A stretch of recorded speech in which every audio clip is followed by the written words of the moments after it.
My name is Kelly Whitelock, and I'm the publisher of Air Canada's enRoute magazine, published by Bookmark Content.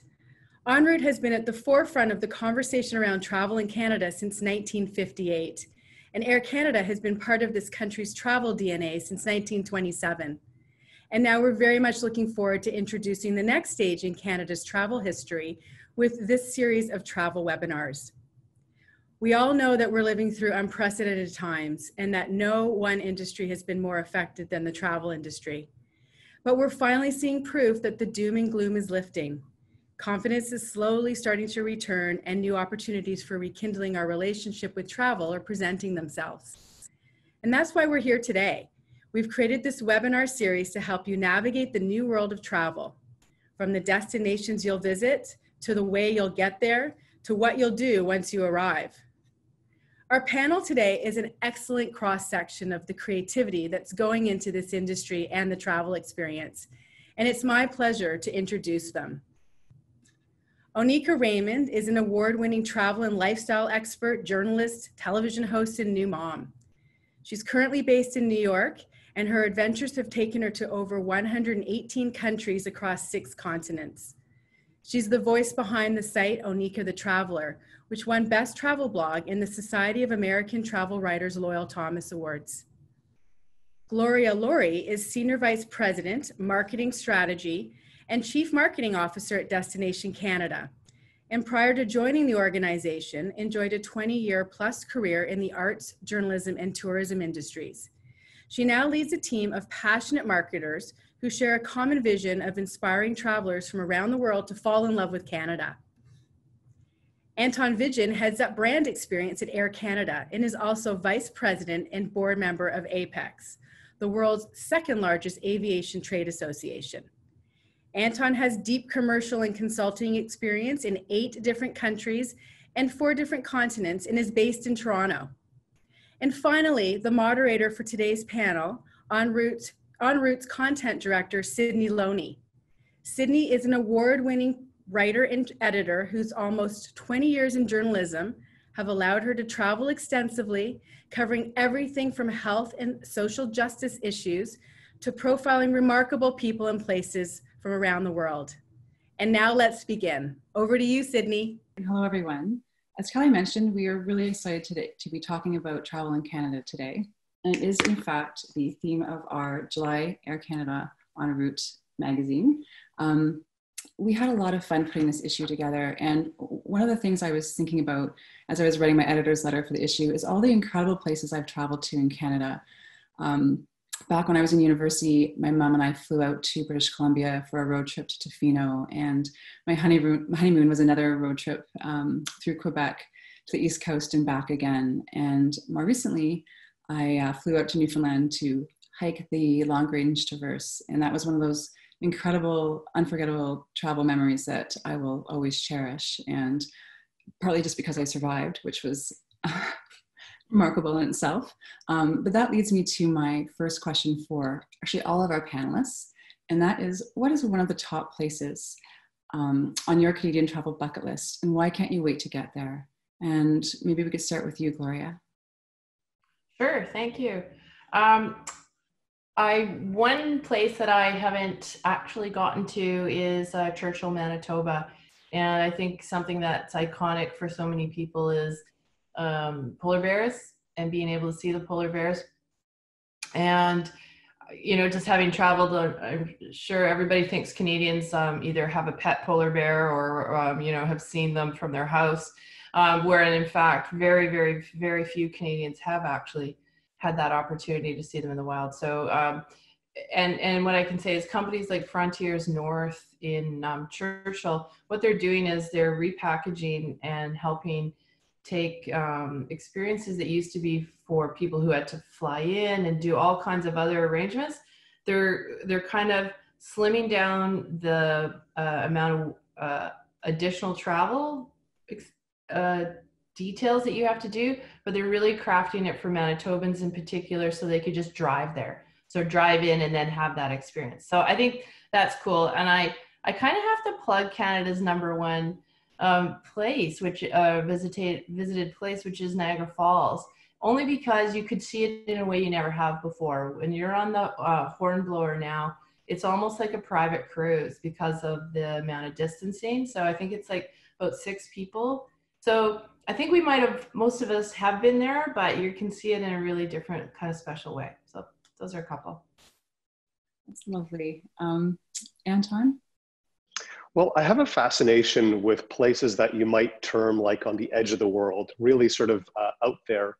And I think within Canada, we have quite a number of those places. But 2 places or 2 territories that I haven't actually visited yet are Yukon and the Northwest Territories. And I also have a fascination for the Northern Lights. And I think those are 2 amazing places to see it. But hearing Gloria now talk about Churchill, Manitoba, you can probably see polar bears and Northern Lights. So, all right, I think I'll have to add a 3rd destination. So yeah, some new places that I think I'd love to explore in our country. I think that's what makes this time so amazing now, is we're sort of looking closer to home, and places that we thought, oh yeah, I'll get there eventually. Now we have a chance to do it, which makes it so exciting. Oneika. Yes. Oh my goodness. So for me, I am a Canadian who's currently based in the US, but who lived overseas in places like Hong Kong and France for over 10 years. So I am in a unique position where I'm a Canadian who's traveled to over 100 countries, but yet have not explored my country to the fullest extent possible. And so one place that is on my bucket list, I actually had tickets there, but unfortunately I cannot travel there, is Banff. So I would love to head up to Banff, check out Lake Louise. I've seen some stunning pictures. I was planning on visiting a couple weeks from now, so in the summertime. But I would also love to experience that destination in the winter and do some snowshoeing. So hopefully in the winter of 2021, I will be able to fulfill that dream. But I do encourage all Canadians to get out there. I feel as though a number of Canadians, particularly those from Toronto, perhaps don't explore the country as much as they should and could. And as you say, the current state of affairs makes it a very attractive option to explore places closer to home. And there are so many wonderful places in Canada. And most of the ones that you mentioned are places that I actually haven't been. So now I have a really long list of bucket list destinations. Thank you. And this sort of, brings me to my next question, which is for Gloria. And I'll throw it to Gloria, but anyone else, feel free to chime in. What are some of the creative ways the Canadian travel industry has adapted and evolved to face today's challenges? Well, there's tons, and I'll leave it to Anton to speak to some of the ways that the airlines have adapted. Really, so much of it is about helping people feel safe and understand what they can do. And then the other part is, as I said, with my example for Churchill, are they adapting the experiences and things for locals? Because we've really paid a lot of attention to internationals in Canada. And right now we're, this is our backyard that we're opening up. And so some of the examples, some of the cities are like Ottawa has My Ottawa Pass, Calgary has one, Toronto's got one. And these are free passes that they're putting out there as a way to help people understand what's open, what they can do, encourage them to perhaps work with friends and family to come and see some stuff in their own town. One that I love is Authentic Canada. So they're an RV company.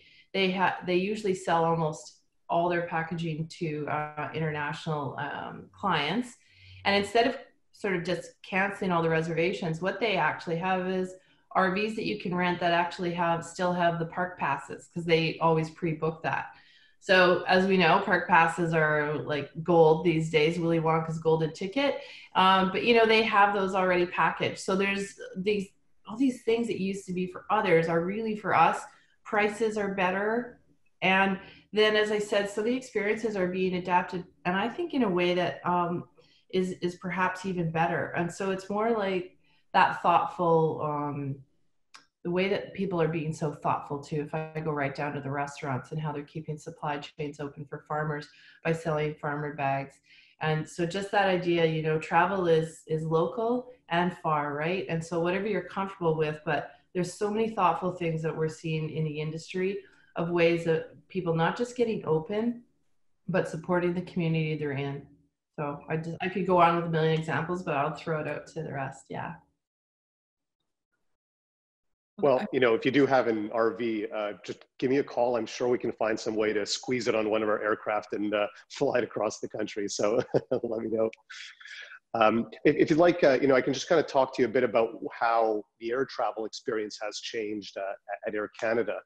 And what I hope people can take away from this is that air travel is safe. If you can go to your local grocery store, if you feel comfortable doing so, it's even safer on board an Air Canada aircraft and in our airports. And that's for a couple of reasons. We introduced a program called Air Canada Clean Care Plus. It's an industry-leading set of biosafety measures, from things like touchless temperature screening, touchless check-in, mandatory face masks that we all have to wear throughout the air travel journey, HEPA filtration systems like they have in hospitals that suck the air out every 2 to 3 minutes. So really, really hygienic environments, of course, spraying down aircraft after every single flight. And, you know, I think one thing that I'd also like you to take away is just a couple of days ago, Transport Minister Garneau confirmed what we've known and what we've been trying to say, which is that there's no evidence of a single case of onboard transmission on any flight in Canada. And so certainly you may have heard some news about people that have had COVID-19 that have maybe come into the country. They've perhaps received that elsewhere, but there's no case of that on board the aircraft or in an airport. So it is a very, very safe environment.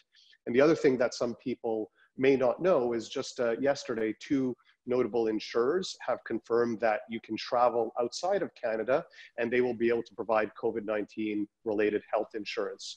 So a number of things as to why people should feel safe traveling on an aircraft and feel confidence if they're wanting to fly abroad as well. That's great. Not only very reassuring, but also it's just so interesting, all these things that we didn't think about a few months ago that we're thinking about now, and that it's important to think about. So I think that's immensely helpful, and it sort of takes me to my next question, which is related for Oneika, about sort of things changing. As someone with their finger on the pulse of all things travel, how has the way we think about it changed? And for example, are you seeing any new sort of key travel trends that have arisen as a result? Absolutely. I think one of the key travel trends that we're currently seeing all around us is that people or prospective travelers are looking into destinations and experiences closer to home. So we're really getting into that local and sometimes hyper-local travel experience. People are realizing that travel doesn't have to mean going far. It doesn't have to mean getting on a plane or a boat or taking an hours-long journey elsewhere. So that's wonderful. We're also seeing more trips in nature. So people are able to appropriately social distance, and they're able to be more self-sufficient because we see people renting more RVs. RV travel is absolutely exploding, lots of interest in that.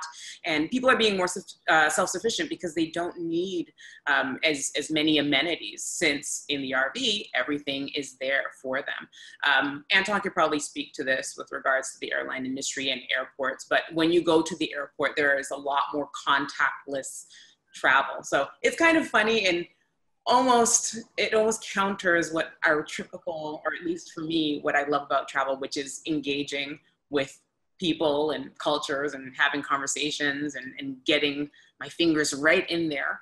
But given the current state of affairs, it's absolutely necessary. So from the airport to the airplane to your accommodation, should you choose to book a hotel, we're seeing less and less contact between people, whether that means mobile check-in on the phone, or whether that means having a piece of plexiglass between the reception and the patron or the customer.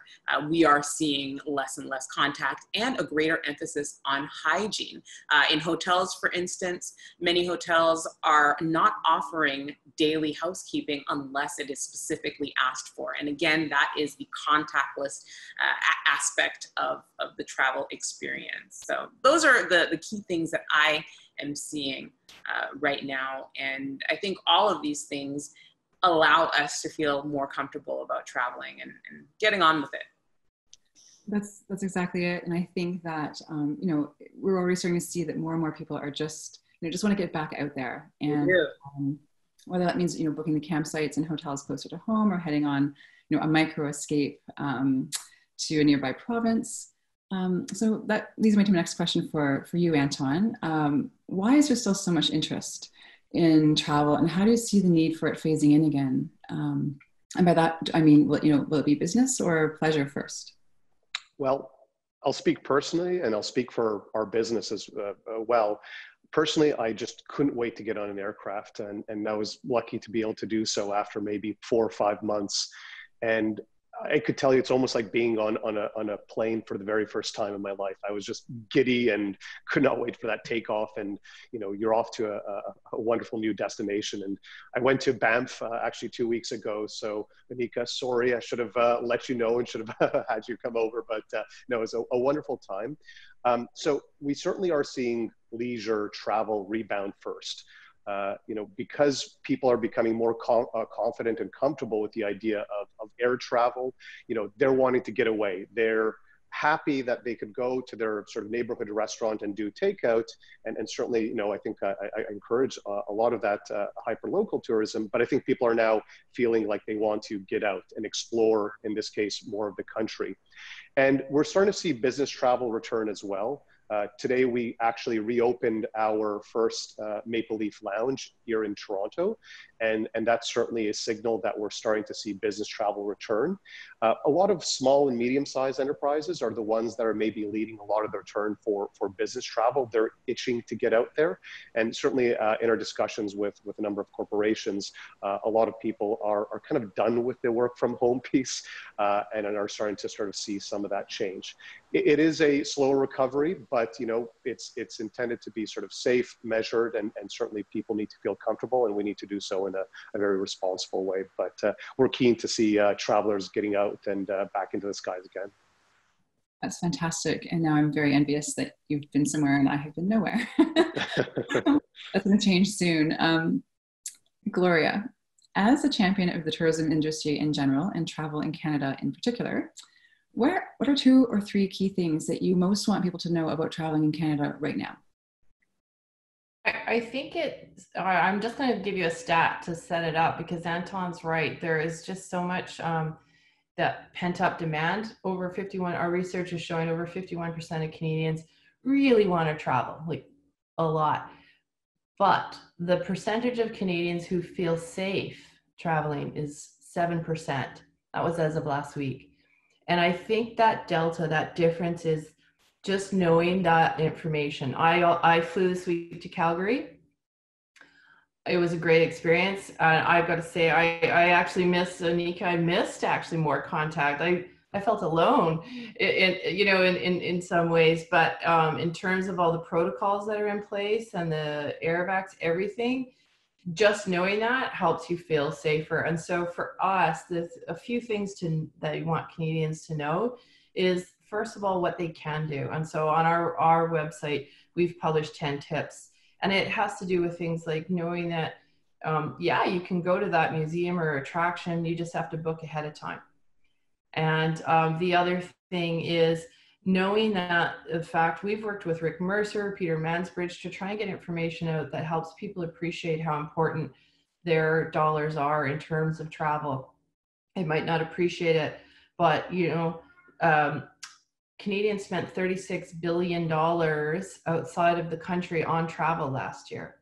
And if we just get half of that back, that makes up for the loss of international travel. So that idea, and then knowing that if you picture your 3 favorite restaurants and now picture 2 of them closed, that's what's likely to happen by the end of the year if we aren't able to start seeing and supporting some of our Canadian-owned restaurants and businesses.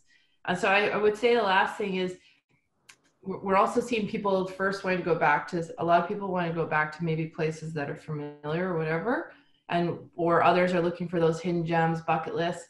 I have to say this isn't because I'm on this panel. I think the enRoute restaurant issue is the best restaurant journalism I see every year for this country. I love it.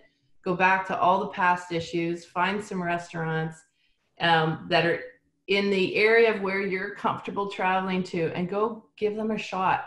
I can tell you that list is my travel bucket list every year.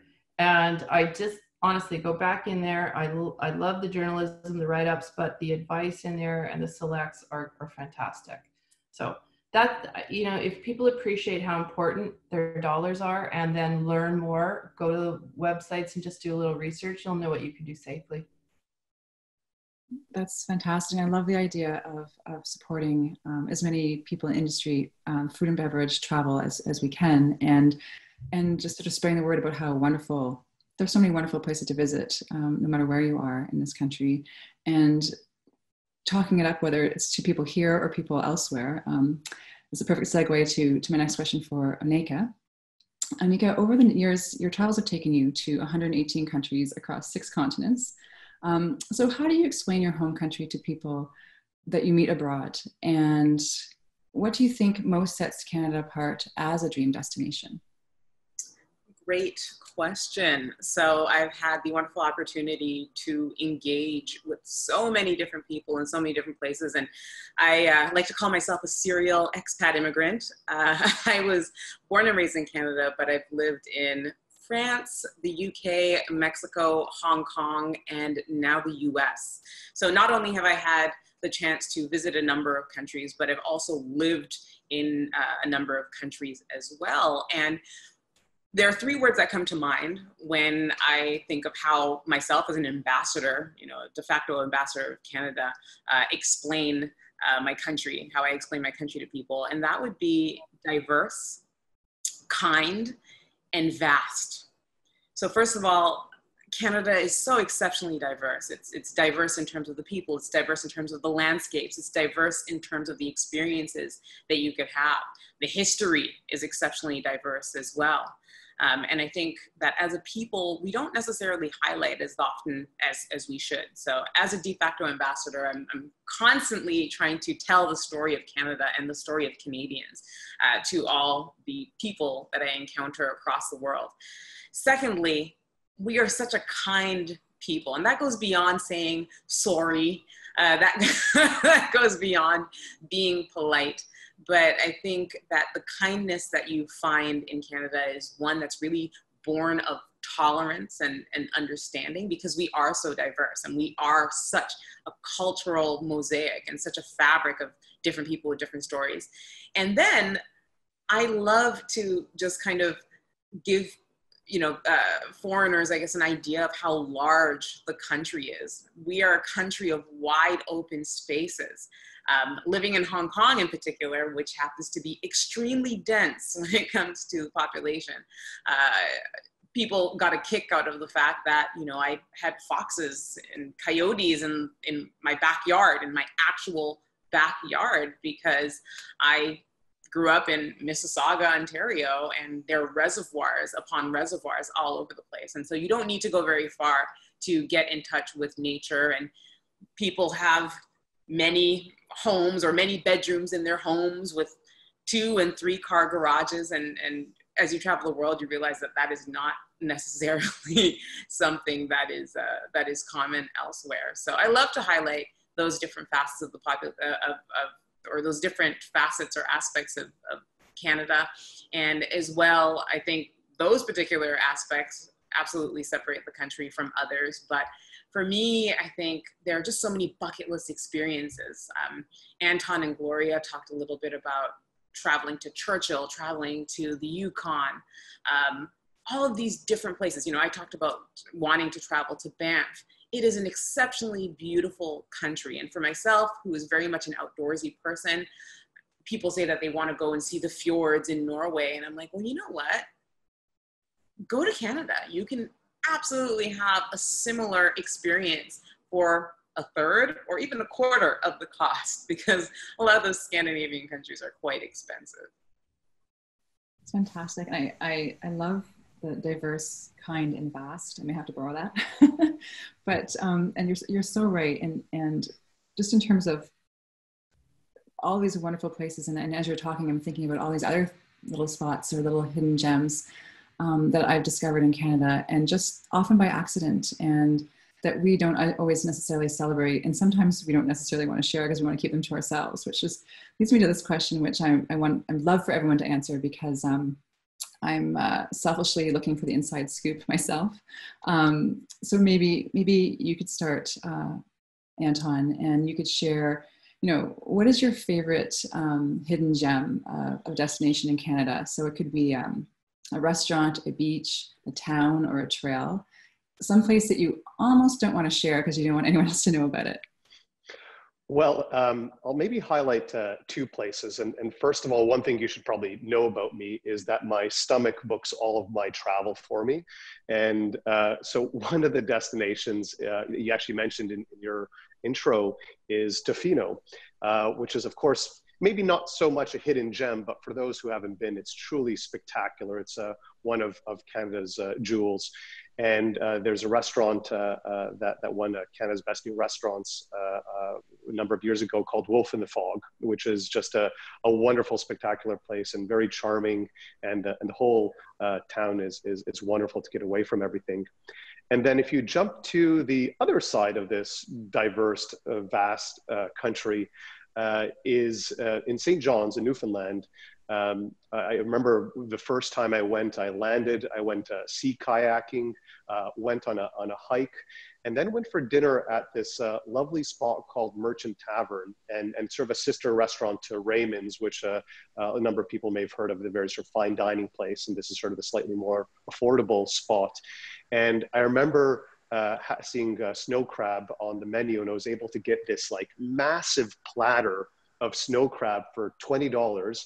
And now I'm really regretting telling you all this, because I want to go and eat that right away, because it's just a spectacular place. And, I think that's speaks to what I think so many of us love about travel. Sure, the sites are nice, and, it's lovely to sort of get a new perspective on things, but it's this kind of really deep, enriching experience that makes travel so incredible, so sort of soul affirming, and something that I think is so very important to probably everyone watching this webinar.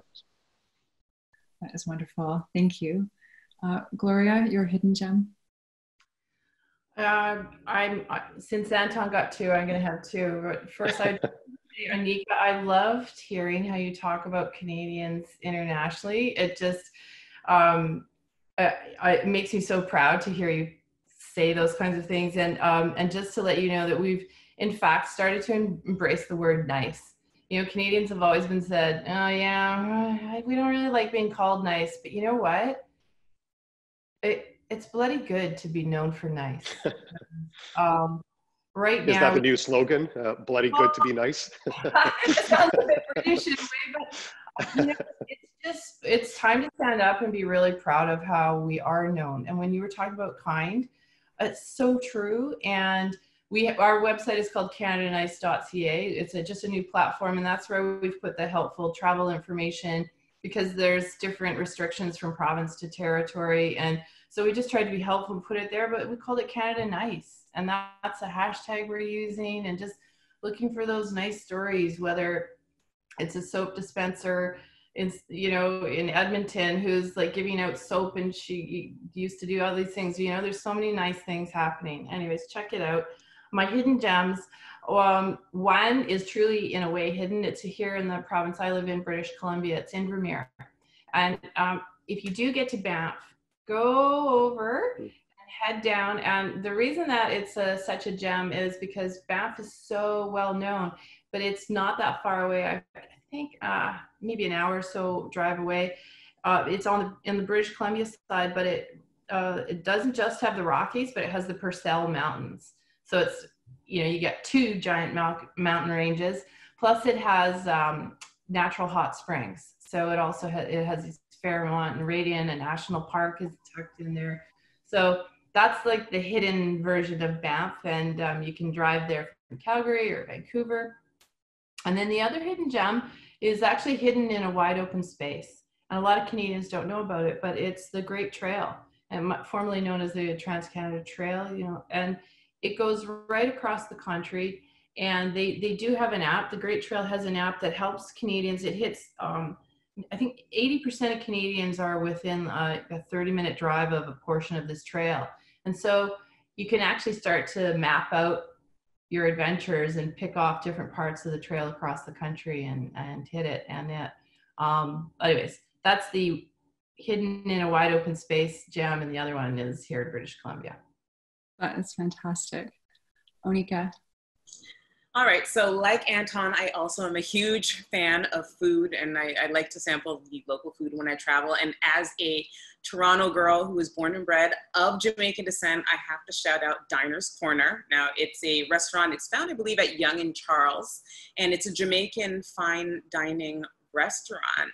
And one of the things I love to tell people, especially when I travel, is I love to kind of put them on to the large immigrant populations that are found in Canada's major urban centers, i.e. the Jamaican population.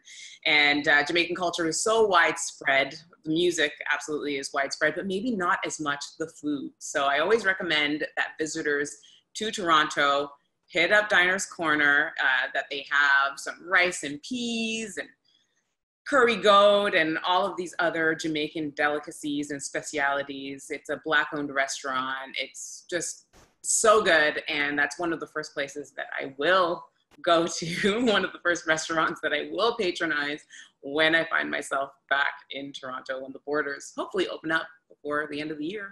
We'll see how that goes. Diners Corner, right? Diners Corner, yes. It's possible I'm taking notes. Thank you. That is so wonderful and lovely. And all of these places, just, I now can't wait to get to all of them. Thank you all so much for being so generous with your answers and with your insight. And this has really been a wonderful learning experience for me, and I hope for everybody as well. And it's so nice just to be able to celebrate Canada like this and think about all the incredible things that we can do in our own backyard.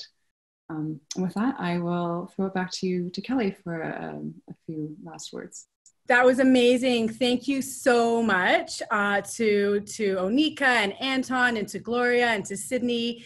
I learned a ton. I've got lots of notes and lots of destinations that I would like to visit in the upcoming months. I know I wasn't a panelist, but I also can't help, and those that know me, can't help but add a hidden gem. My hidden gem is the Charlevoix region in Quebec. It's an absolute must-see. Air Canada flies to Quebec City, and to drive northbound along the St. Lawrence River and to where the Saguenay River and the St. Lawrence meet, you actually see whales just all congregating at the mouths of those two rivers. It's absolutely amazing, and the food experience is also not to be missed. So that's my little hidden gem. But again, thanks to everybody, and also thank you to everybody who joined us today. We hope that you're feeling inspired about making summer travel plans, and we hope that we've helped you dream about all the opportunities that this great country has to offer.